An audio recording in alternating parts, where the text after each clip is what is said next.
Jay was asked about that. It was like the first question Jay was asked about it as a trap game, and he said, no, it's not a trap game. Right. I just think it's easy for DJ Swearinger to say that after the game. Right. Is he saying anything during the week? Like, if he sees it on the practice field on Wednesday, is he pointing it out to Minuski and the other coaches? Is he doing anything about it? If you're one of the leaders of the team, and I do believe he is one of the leaders of the team, make an impact in practice. Can the coaches identify that? I hope they can. I would hope so. Yeah, but I'm just not buying it. I'm just not buying it. And I don't believe in the trap games in the NFL. I just don't. I believe in them in college. I don't believe in them in the NFL. I think you could sleep on NFL because every teams. single game is huge. There's a lot of parity. And they're all professionals. And anybody can beat you, but there are certain teams. I don't believe that the Redskins took the Colts lightly. No, I don't think they did in this instance, but I think they're capable of it. By the way, back to the Redskins' defensive ranking, which we're talking about. So they're number 1 in yards allowed. When you break it down, they're number 1 against the pass, and they're number 10 against the rush. But the impressive thing against the rush, we all assumed David Johnson was going to go off. And now he didn't get a ton of carries. The game they abandoned it, which is weird. But still, they were effective enough that the Cardinals couldn't march down the field and convert third downs, couldn't put any drives together with David Johnson in the backfield. I said it at the time. That'll be the best game the Redskins play all year. That played out perfectly.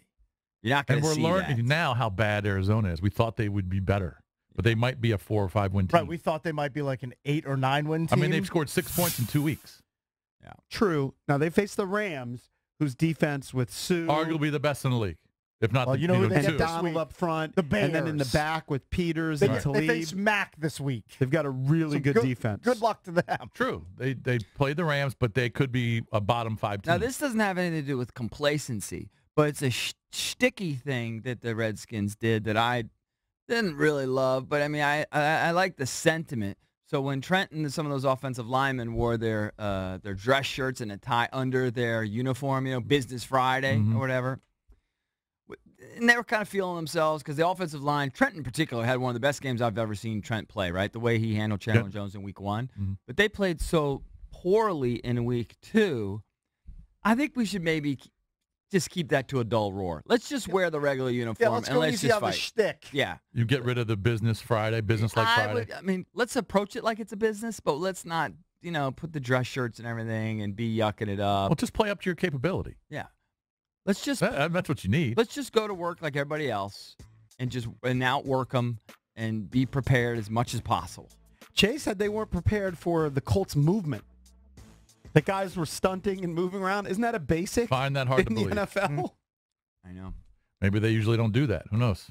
Let's go to Tony in Baltimore. Tony, what's up? Hey, man, how you doing? Hey, doing great. Hey, the problem with the team, man, is the front office. That's the problem. They bring in, they paying, and playing the wrong players. This is a passing league. Each year, the tight ends kill us in the middle of the field. The wide receivers kill us in the slot. We have a team full of strong safeties instead of free safeties. Mm-hmm. The pass rush, we need to bring back Junior Gillette. We shouldn't have cut Lanier. We shouldn't have cut Smithson, who was our best pass defensive safety. We put him back there. Monte is cool. Tony, though, the facts belie what you're saying right now because they're number 1 against the pass. Now, I understand it's 2 weeks in. They're number one against the pass because they played the Cardinals once. Right. They sucked. Our stats went up against the Cardinals. Okay. And Andrew Luck didn't put up as many points as they should have. And I also have a problem with Foster. The defense had something to do with that. The defense picked them off twice. They picked them off twice. One was a tip ball, and one DJ jumped the route, which was great. Yeah. Well, the tip ball was our tip. Right. The tip ball was Mason Foster. The tip ball was Foster. Yeah. But when we played Aaron Rodgers, what I seen against the Colts, I seen Foster trailing 3 to 4 yards behind tight ends, and Luck wasn't hitting him. When we go against Aaron Rodgers, he's going to expose all that.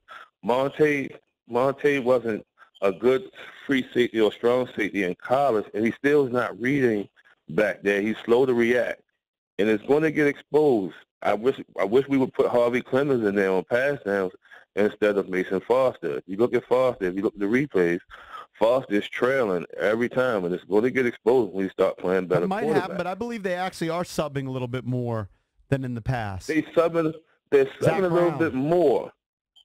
They're subbing a little bit more, but I just don't like Foster in coverage. Like the middle of the field has been killing us for the last 2 years. Okay. If you go back and look at your stats, the tight ends in fantasy football, tight ends have dominated. They generally take care of business against. What hasn't happened so far this season? And to be honest, Jimmy Graham is the tight end for the Packers, right? Yep. Great name, but he hasn't produced the last couple of years. Oh, he played great. Tony, what is your evaluation of Alex Smith? Do you think he's just reverting back to old Alex Smith, or it's just too early to say that? I think he's always been Alex Smith. I was a Kirk guy. They didn't want to pay Kirk. Alex Smith is who he is. They played the soft zone. He missed receivers down the field. And when Kirk did it last year, everybody blamed Kirk. Now they're trying to blame Dawson.